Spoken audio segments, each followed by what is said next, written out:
Hi everyone, I'm Airier, and today we're going to be looking at Warhammer 40K versus an anime, specifically Gurren Lagann. Now, there's a lot of different people breaking down how 40K stacks up to a lot of different sci-fi series, or sometimes more fantasy ones.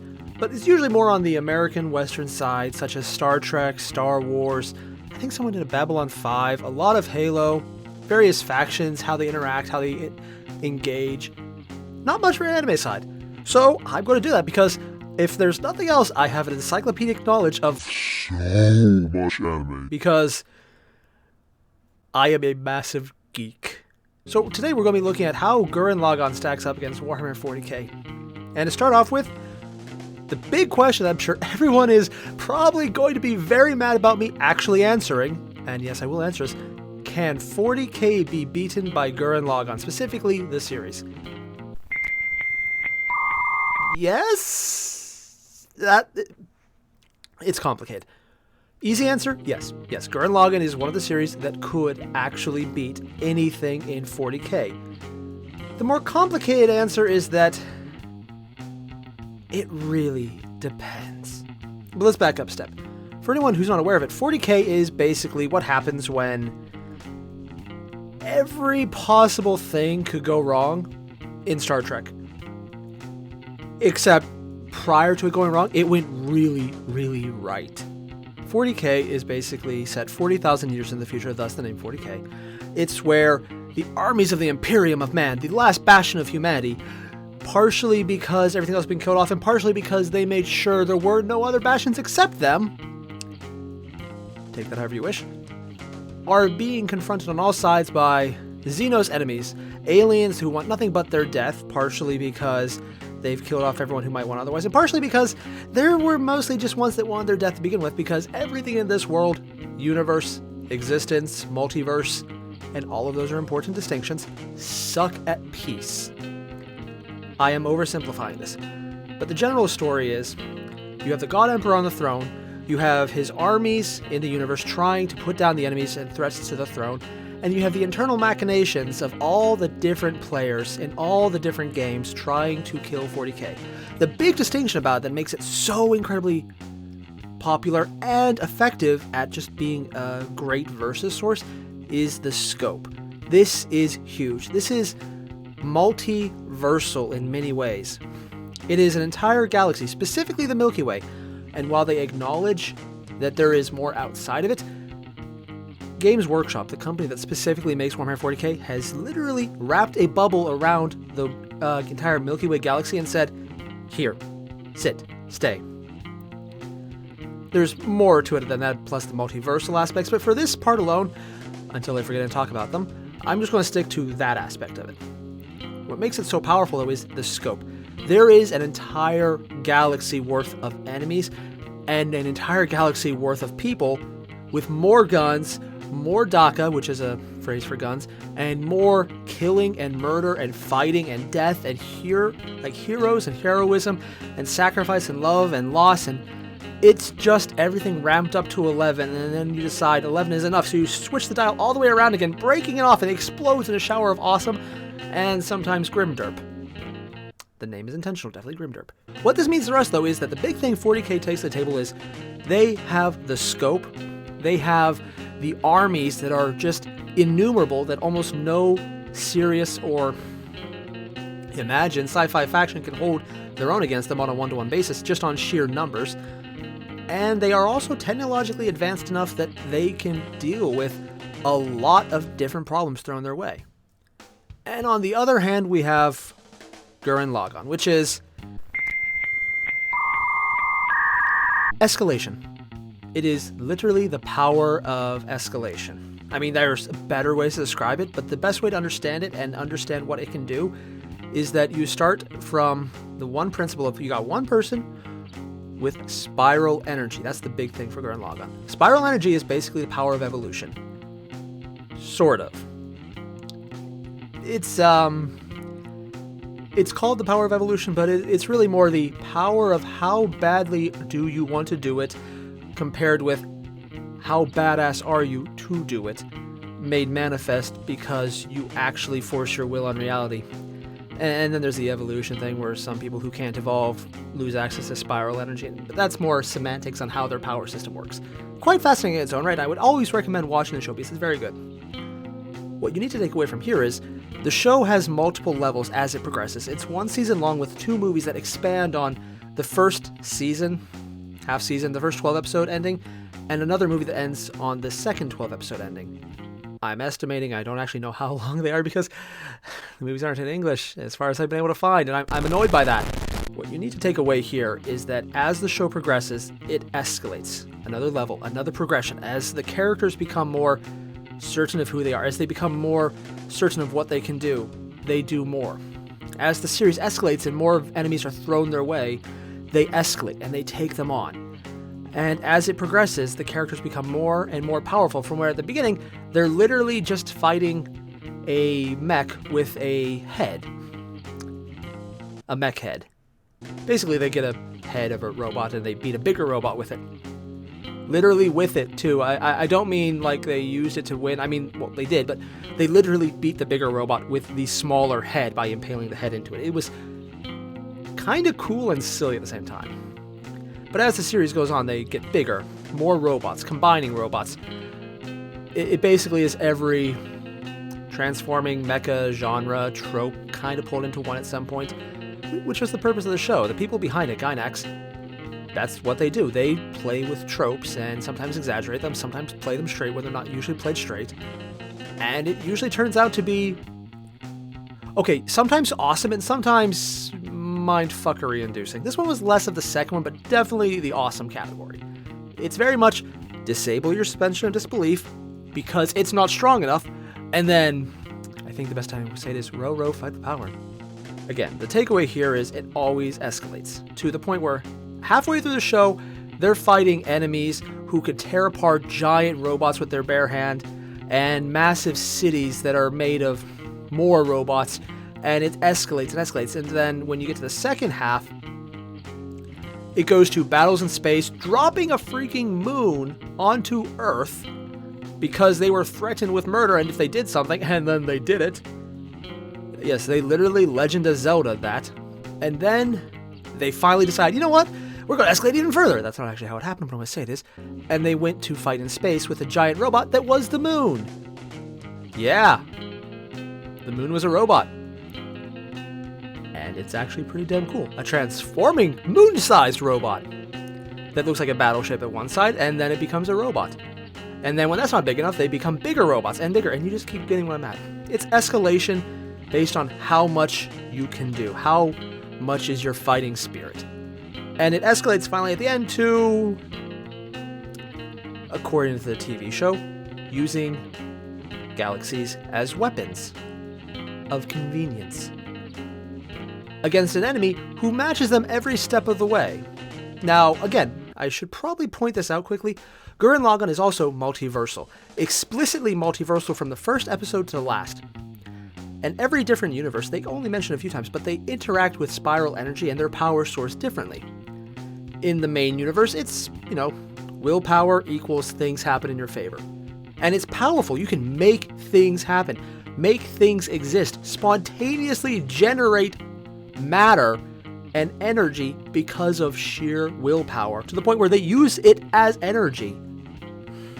It's cool, but very much a rule of cool is literally the rule of how reality works. For the final episode where they were doing the weapons of convenience or galaxies, they're in what they called a hyper spiral energy universe where it's super powered to the point where if you have any spiral energy, it's way out of proportion to what would normally happen.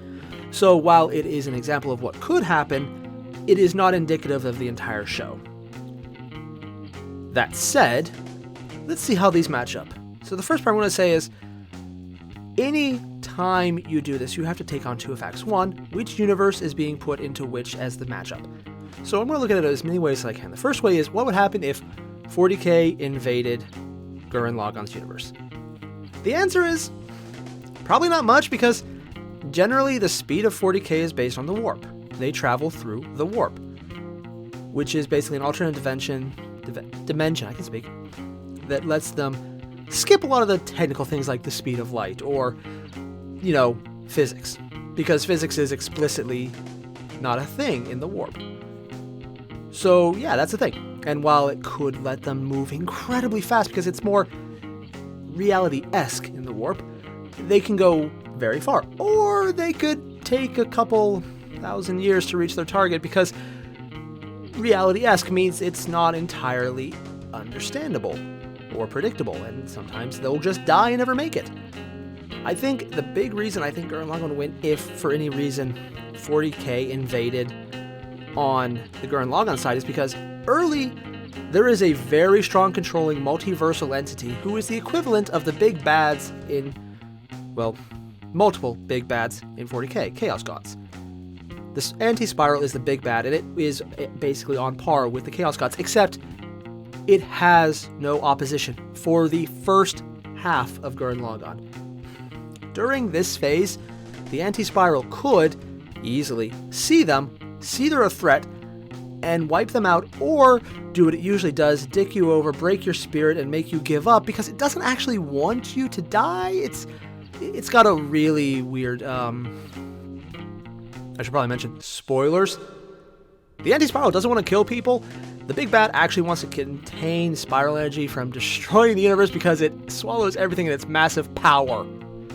Because as you become bigger and bigger, it's like, you're using galaxies as a weapon of convenience. You have a tendency to be so big that you can use galaxies as weapons of convenience and then get stronger and stronger and bigger to the point where reality kind of just collapses because you have absorbed everything. Which almost happens at the end of the movie. Almost, because, it did end there, so more continued. The anti-spiral, though, has the ability to ramp up near that point. Whether it would let itself ramp beyond that, or if it can, I personally don't think it can. But you could probably argue that both ways, but that's a completely different video. So in the early half of Gurren Lagann, because of that, anything dropped into the Gurren Lagann universe, it would just be impossible to beat something that overwhelmingly powerful, because it would be the direct attention of a Chaos God who's not kind of sandbagging. And this is more of a 40K thing. The sandbagging is a thing in 40K. Any one Chaos God is massively powerful, but they're all busy doing their own thing, kind of screwing themselves over because it's a game to them. They even call their fights between themselves the Great Game. But then if something challenges it, they will all come together and beat down that thing. For example, there was a little upstart called the Emperor of Mankind who actually threatened them. They stopped playing for a few times, set a plan in motion by turning the sun against them, and that basically led to the entire 40K franchise as we know, because it was, for them, very little interaction with the universe, but they managed to destroy an honest threat to them with barely any effort before they went back to, fighting each other because it's fun. Or in some of the other cases, because we're going to win, or in Xege's plan, because they have a plan for that, to have a plan for the plan for the plan. More things. What I'm basically saying is, the anti-spiral would not have the same problems Chaos would in focusing its attention, because despite humoring any attempt to fight it, and still trying to convince that attempt to become absolutely depressed so it gives up, it specializes less in killing you, more in just beating down your spirit. That's its ultimate goal, to beat down the spirit to the point where you're alive and not going to challenge it or try and do anything that it thinks might destroy everything. Multiversal annihilation, which that's its ultimate goal. Not dying or having anyone else die. And in the process, screwing over and doing a ton of damage to everything. May or may not be right, but probably wrong. I'm just hoping they never have a sequel saying that they were right, because it could easily happen. 40K's a thing. But so is Gurren Lagann. Okay, but that's only on the first half of Gurren Lagann. In the second half, when the spiral is defeated, near the end of the second half, that actually I'm not so sure about, because we don't know much about it. At the epilogue of the series, once the spiral nemesis, or the anti-spiral, spiral nemesis is something different. The anti-spiral is defeated. There is no universal or multiversal entity that is aware of everything and could act to stop anything, but instead you have a massive swell of an intergalactic, possibly interdimensional multiversal alliance? It's not really explained, so they are powerful. They have the legacy of people who could literally throw around galaxies as a weapon of convenience. But whether they can do that or not, no idea, because that is very much based on the individual, which is why it's so easy to say the anti-spiral could win, because it's one individual who controlled everything. And it was there present all the time. It's easy to predict because it could, because it has been doing that. And that is really damn powerful. At the end, though, when the anti-spiral is gone, then you have to deal with the individuals, and that one is almost explicitly not covered. You know that they have ships, you know they have the cities, you know they can probably connect to multiple dimensions because, I mean, the anti-spiral is gone, those dimensions, what was holding them back was the anti-spiral. They could start growing again. And then there's just the residual massive ships that some were destroyed, some didn't, and the knowledge of how to fight, knowledge of how to use spiral energy. I cannot in good conscience say that they would win, but I could probably say they can move a lot faster, more reliably, and probably draw on a bigger force than anything invading from the 40k side, just because an invasion force could not encompass the entirety of one galaxy, because that just seems to stretch my credibility. Now, if it was a smaller force, yeah, I honestly think they would probably hate it because, well, things they would consider Xenos would be everywhere. They would most likely get into fights and be put down hard because technically Astartes don't really have... A big part of spiral energy is you get stronger based on evolution, which, put a not-so-fine cap on it, is the ability to pass on your genes. Technically, the Astartes can. It's a asexual form of reproduction that's not entirely understood because it's not entirely explained by Games Workshop, and they can reproduce by glands that they have harvested from their neck, and I think they're somewhere in their chest, that are then implanted into a new one to speed along the process for an individual human, specifically male, to become an Astartes, which is basically a superhuman who is slightly genetically disposed and partially implanted with organs to make them, a space marine. And possibly something of magic-y warp trickery. But that's more speculation, even on the speculation side, and I'm not going to guarantee that on anything. Could they use spiral energy? Maybe. It would be a fiat of whoever would be writing it if that was a canon pair up. If they can, maybe. But I think just sheer number-wise, and the fact that as big as their battles get, when you could ramp up to having planet-sized mechs moving faster than the speed of light, because that's been a thing they can do, when you can instantly teleport anywhere in the galaxy as the base level, not the thing they ramp up to, but the base level, the sheer speed, they could just not match that because the warp is just too unreliable. So anytime they do anything, even if for any reason they had enough people, if they're invading, I think they would just be at a disadvantage on sheer speed of movement. Whether they would win in a combat fight, that really depends on the individual. Someone who has a lot of spiral energy probably could win because they could just go to town. There's no limit to the upper level if you have enough spiral energy. Most people don't have that. Against most people, an Astartes is strong, fast, smart, and well-armed and well-armored. So they would win 90% of the time. 8% of the time, they would probably be matched. And that last 2% would be people who could kick their ass, and 1% of people who could probably solo the entire army, but you would have to get that 1%, and that's just... That would just be what happens if that happens. So I think this would actually fall more on invading. The invader would probably lose. 40k would lose if they invaded the Gurren Lagann universe. Strictly on numbers. And if they brought everything, I still think they move too slowly to really represent a massive threat when you have a multiversal instantaneous teleportation device to bring allies from anywhere when you can outrange someone. And by outrange, I mean there is a canon example where the gunner in the moon-sized battleship decided to shoot everything through all time at once. to hit an enemy that appeared in multiple timelines at once. And the guy doing it, while being very strong with spiral energy just because he had been there so long, was probably one of the weaker aspects of the people in the ship, and not the big, strong, oh my god level one. He would be in the top 10% as opposed to the top 2%. Yeah, that's a thing. So as long as they know where the enemy is coming from, where they are, and they can move faster, which they can, because again, instantaneous multi-transitional, dimensional, whatever, teleportation as a standard acceptable way of transporting, that's insane. Now, that only works if they know where they're, because the limitation on the transportation was knowing exactly where you needed to go. But that's why I think they would have the advantage in their galaxy, because they would know where they need to go, because it's theirs, which would enable the instantaneous aspect. Now we'll move on to the other half. What would happen if Gurren Lagann invaded 40k? To start with, I'm going to do something a little different this time around. I'm going to say if the main characters from Gurren Lagann were taken and put into 40k,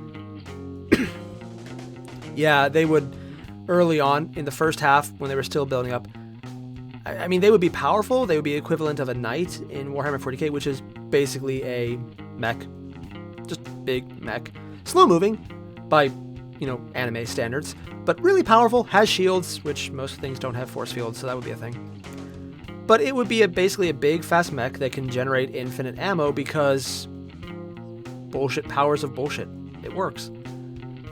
But they wouldn't be game-breaking. That would be the main characters, or the main cast. Even when they were together on a single ship, fighting together in a coherent force, it was a very limited number of people because it was contained to a single ship, when in 40k, that's a galaxy of fighters and warriors and monsters and just plants that could kill you, and animals and fungus and random spatial existences.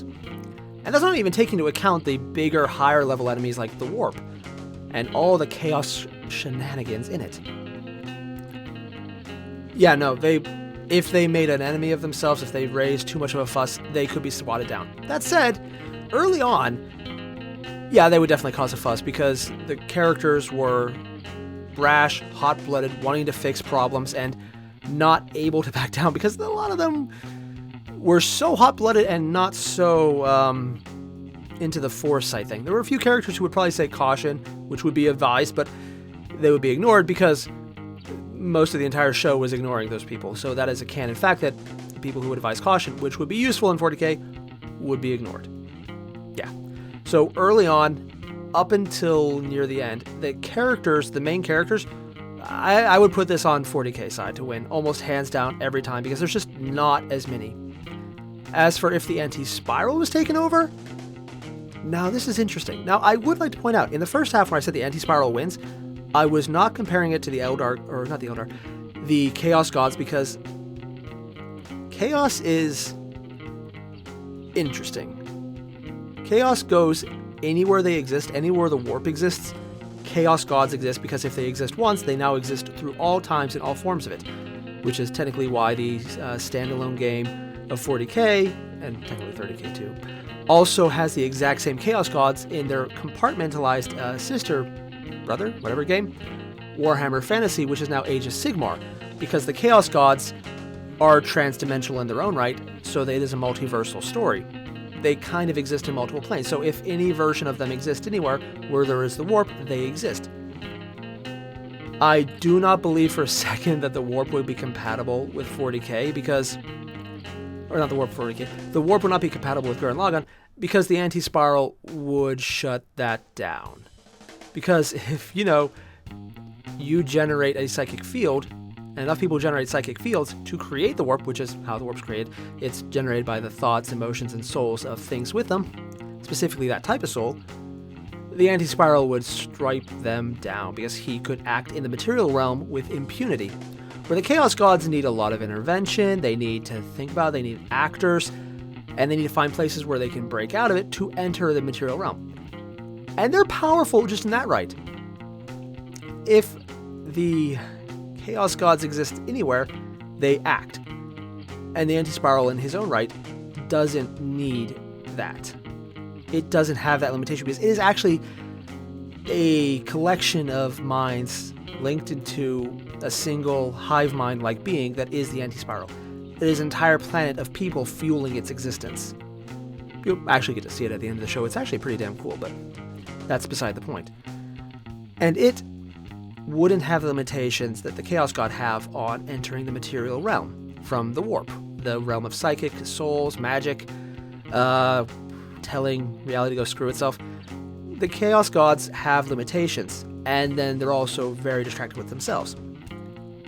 If the anti-spiral entered the material realm, and it can because it's not limited that way, the Chaos Gods would take notice.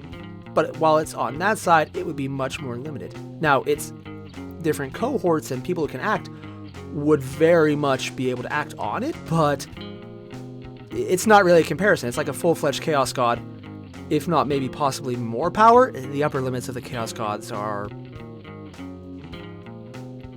hard to say because they're never really explained.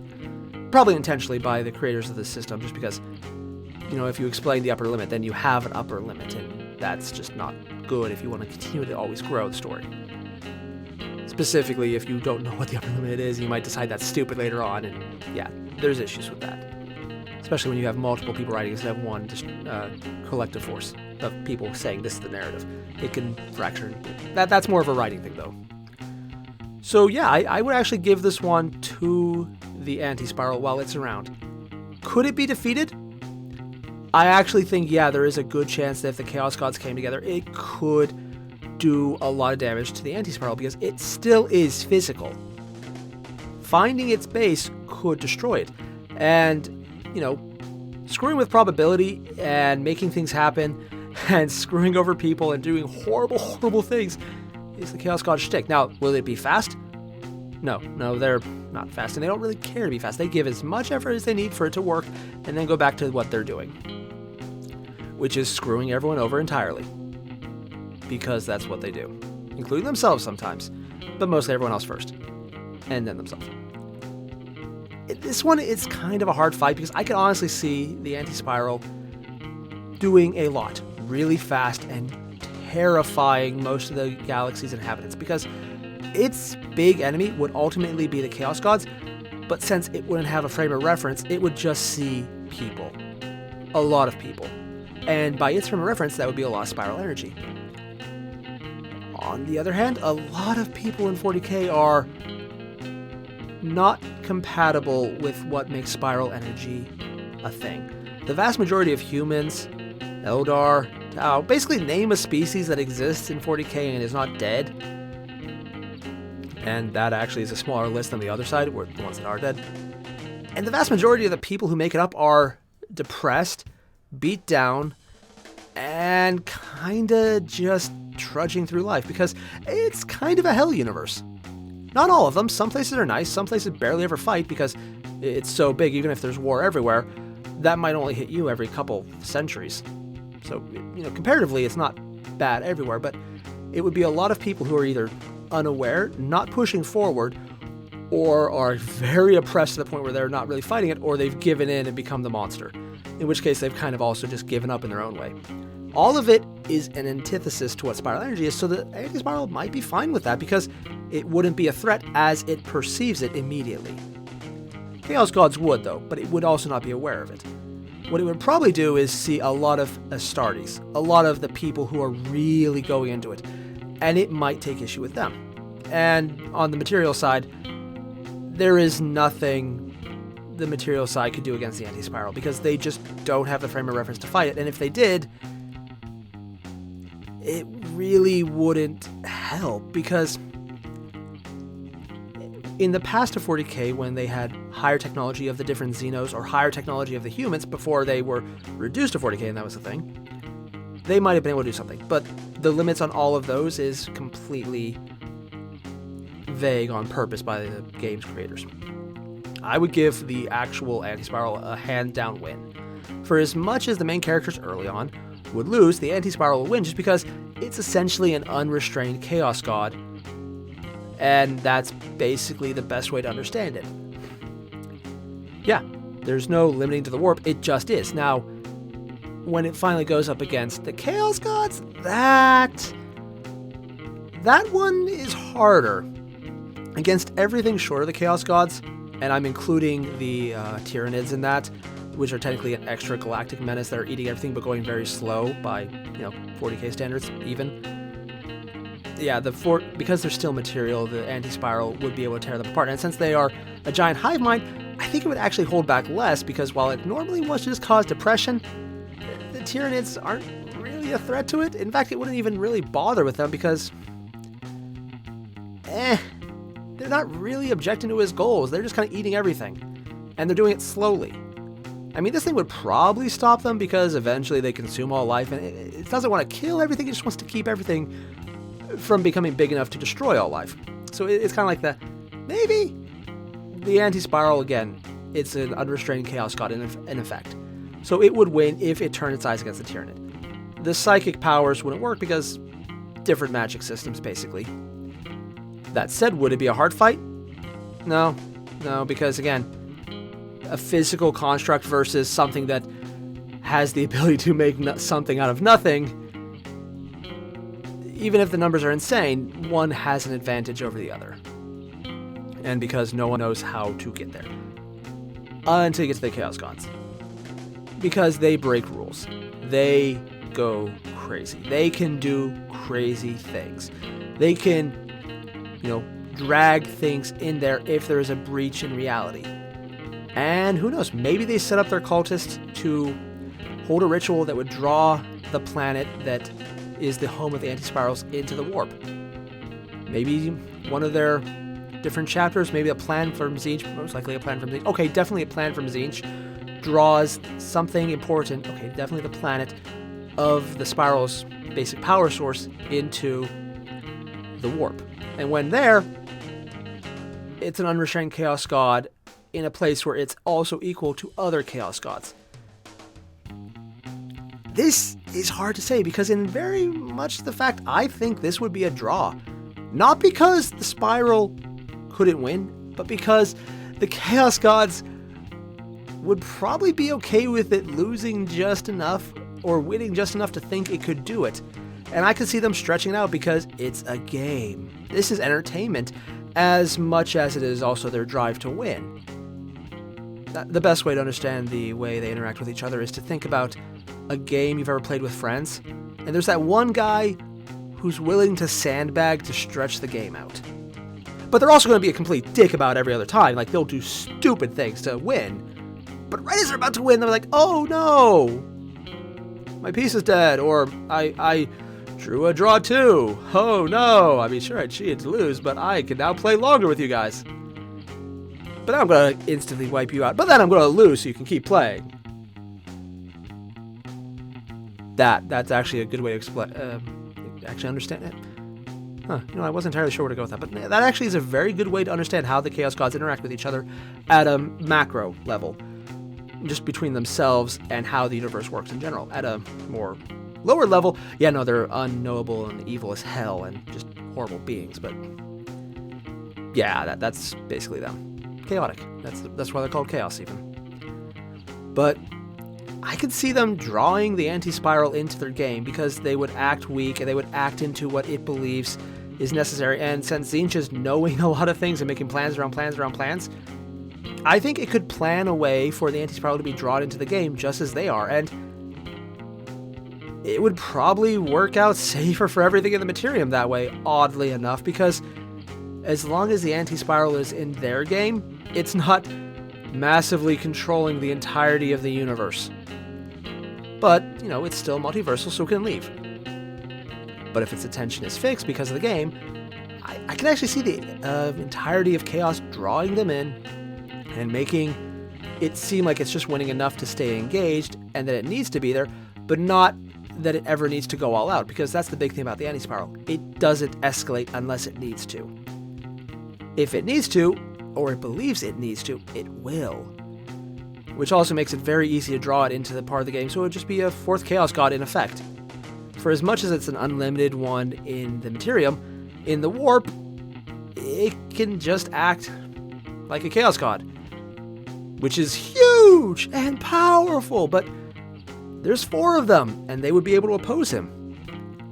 to some level of degree, and even maybe not to oppose him as fully as possible, and just there's so many variations and there's so much power and infinite possibilities in the warp that it would probably be able to counteract and match the fact that the anti-spiral can just, make things out of nothing. It's possible there. Because it's just how reality gets fucked over. So it actually evens out and the anti-spiral will just kind of flat out. Where this gets interesting, though, is when you take the main characters, the human cast, the protagonists, from near the end and put them into the 40K universe. I mentioned before that the reason they're so inconsistent in how they would fight back against invasion into the Gurren Lagann universe is that the strongest characters could be huge and the weakest are normal.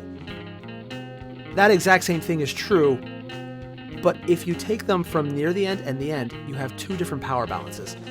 Near the end, you have the main characters as they are throwing around galaxies as weapons of convenience. If they are taken from that point in time, it's not really a fight, it's more they accidentally destroy an entire galaxy and the Chaos God's connection to that universe along with it, because their host of power, which comes from that galaxy, is kind of just kaput. Chaos Gods draw their power from souls existing in the Materium. If every soul is dead because they accidentally destroyed them by throwing a galaxy into another galaxy and exploding it, yeah, they wouldn't be dead, they just would be cut off because their source of existence there is not there anymore. Now, there's other universes, so the Chaos Gods wouldn't be dead, they would just be cut off. But everything in that galaxy would be dead. And it would be entirely possible they might not notice, which is kind of screwed up because it wouldn't really be a fight. It'd be more like accidentally destroying the universe. Or the galaxy. Technically, there are galaxies with maybe life outside of the Milky Way, but other than mentioning Tyranids come from it, they are very sparse on the 40K lore of anything extragalactic. You know Tyranids are out there. You know they're coming in. They're basically big swarm bugs that eat everything and, use your biomass to make more. But when someone's throwing around entire galaxies, it would really depend on how big the Tyranids are. And that's just not something I can speculate on. If it's huge, they might be noticed because it'd be like an insect compared to a guy who could pick up a galaxy and use it like a shuriken as a weapon of convenience. I'm going to keep saying that because that's kind of insane. And I should probably mention that isn't as big as they got. They got bigger in the movies where they literally, for one small instance, swallowed up the entire existence of a universe. Now, that was a hyperspiral universe where it was supercharged, so they could do that stuff, which also meant they can do more cool stuff that they normally wouldn't do in their universe. 40K, maybe not. It would really depend on how their reaction is to that. But if they're taken from that point where they're already that big and they already have that power, and with how this power of the spiral works, if you're already doing it, it keeps going, because you already believe it does, and then it does. It's BS. And specifically because they would take the people who could do that right at that point before the end, but when they're at their strongest in the show and in the movie, that is an overwhelming amount of force. But it would also be so overwhelmingly powerful, they would actually do what the anti-spiral was afraid of and accidentally wipe out all life because they are so massive they don't notice it. This isn't really a win, it's more of a accidental mass genocide. Yeah, that would be a thing. Now they could probably find out, but if they're distracted, then new galaxy, random thing, you throw it, enemy's not there anymore. Oh, you just wipe out all life. Yeah. It would just be a thing. Now, further on, when it's the ending of the show, when there's people in space in a multiversal setting, they're taken over to the new galaxy. This is actually where it would be interesting.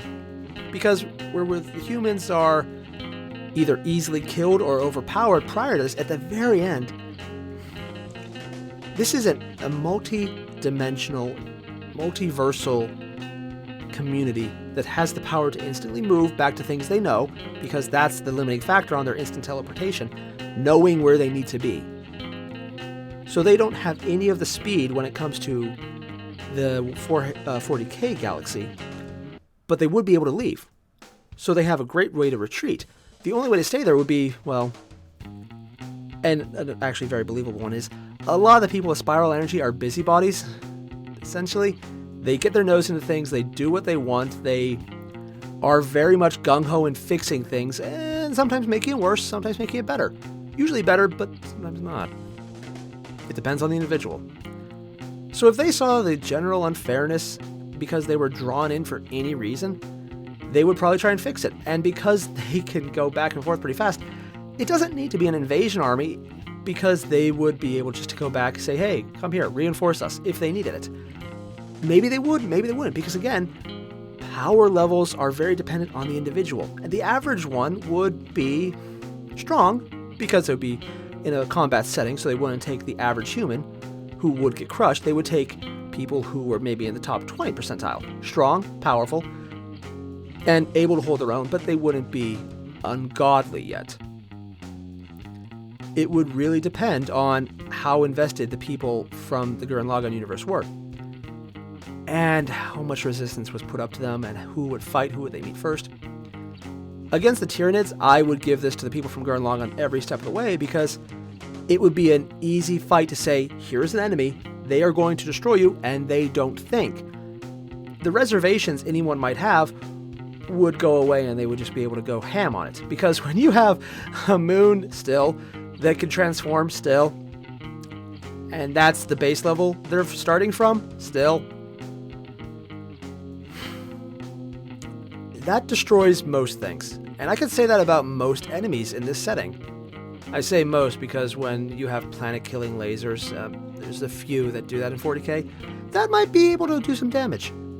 Maybe, maybe not. It really depends on who is using the ships that big, how many of them they have, and beyond the one, that's not entirely known. It is canonical because they showed at the end that the moon-sized ship is still around, being piloted by one of the best characters of the series, who's immortal and doesn't have spiral energy, but is a genius in his own right and doesn't have spiral energy, so he's still weaker, but he's a genius and immortal. There's more to it, but that's different.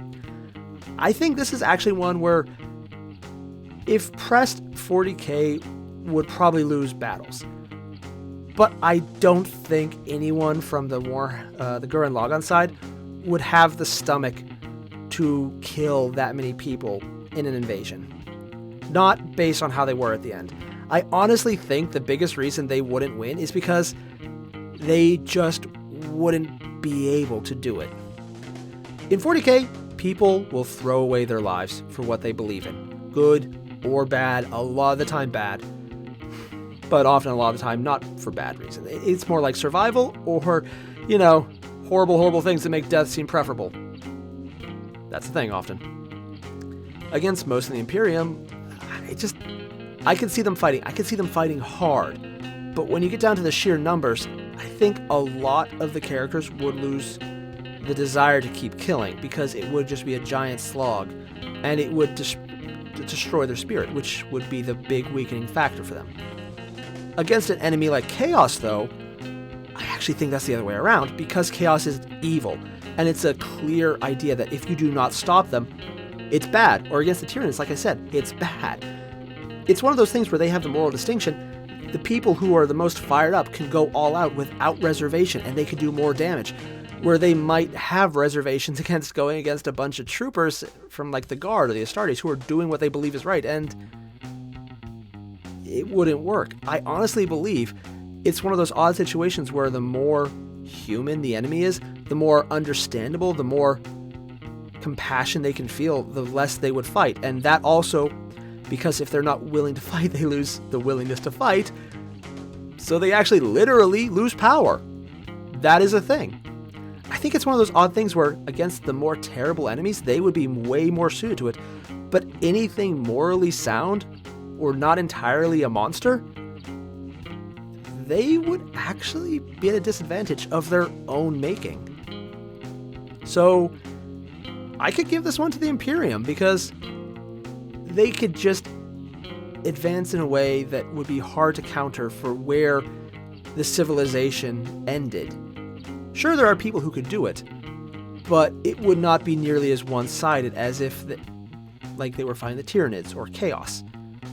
It's an interesting way, but I think in this case, 40k material side, not the blatantly evil side, would have an advantage.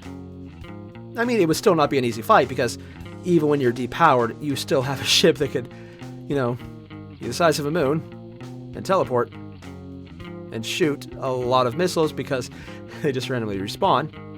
It doesn't have to be strong to be, a ship the size of a moon. Sheer mass alone still is power in its own right. But it wouldn't be the ungodly max that they would get against something where a clear enemy would give them the will to fight and not challenge it nearly as much. It's an interesting setup. So the outcome is, in a lot of ways, 40k as itself is pretty well matched against Gurren Lagann. Because while Gurren Lagann is way more powerful in some aspects, their very source of power kind of limits them against enemies who are not evil. Because anyone who is not evil with this power would be kind of at a disadvantage. And the people who are not evil, at least in Gurren Lagann as shown so far, are the ones who usually have the most access to it because they're trying to improve, which is the key hallmark of it. If you are trying to improve, you have more access to power. The more you're willing to push on, the more power you have. And doing horrible things because you have to, you can do it, but there's actually a few parts of the show where they've even shown that does limit spiral energy, to the point where they were losing power and almost dying because of it. So, yeah. 40k in its own turf against the good-ish enemies, Gurren Lagann loses. Against Chaos, I would actually put this on Gurren Lagann's favor because the enemy is clear and they can outramp. They can just do that. Because while they could still get that variation of some people are stronger than others, when you have an entire universe to go back to because you know where it is so they can teleport, yeah, you'll get that person. But if you're not in a position where you need to do that, where you're not in a position where you have all the power, where it's not working out, you don't need to do that, and you probably wouldn't. So they would probably lose, or retreat, or just fall back and leave, because it doesn't work. But, yeah, it's just an interesting combination where the vastly superior entities are actually more stalemated against each other. But at the same time, when it comes to the grunt level, and by grunt I'm even including Astartes and the general Xenos populations, they would probably have the advantage just because they would reduce their enemy's power just by not being so evil. The one exception would be the evil ones, of course, because if anyone from Gurren Lagann ever saw the Dark Eldar, I'm not going to explain it for anyone who doesn't know that. Don't look it up. Don't look it up in public. I know someone's going to do it, just don't do it in public. Yeah, they would have fun destroying that, and they would be very, very okay with it. But against anything else, I think the basic humanity and their will to improve would conflict with this, and while they could still fight if they needed to, it would be harder. And if they felt depressed enough by the sheer numbers of enemies dying and still being thrown to the grinder, it would actually depower them to the point where it wouldn't be worth it. And if there's one thing the Imperium's good at, it's throwing bodies into the grinder for a victory, even if it's impossible. Because that's the thing 40k does, commonly. So yeah, I would give this one most of the time to Gurren Lagann, but against the human level or human scale opponents, 40k would have the advantage, not because of their strength of arms, not because of their powers, but because they are willing to meat grinder the hell out of something. Well beyond the stomaching capabilities of any of the, honestly, probably power-wise superior enemies from Gurren Lagann, because that would just sap them. The meat grinder would literally break their spirit before they would break their bodies, but even that would be a victory for 40k, at least on the material goodish side. So again, guys, if you have liked this, leave a link down below. Leave a like down below, and tell me what you think. If you agree with me, if you disagree with me, I realize almost every single person's going to be like, you said 40k could lose. Out of this house! Out of this house! But yeah, what do you think? Who would win? Would 40K actually stand a bigger chance if they made it over to the Gurren Lagann side?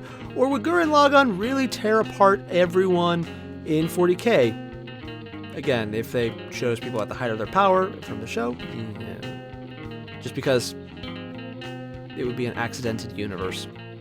But what do you think? And if you like this idea for a series, because I would love to do this on the different matchups and really go into the minute details of how the different series at different points would compare to each other, let me know. Leave a like, because I kind of like doing this. And yeah, I'll see you guys in the next one.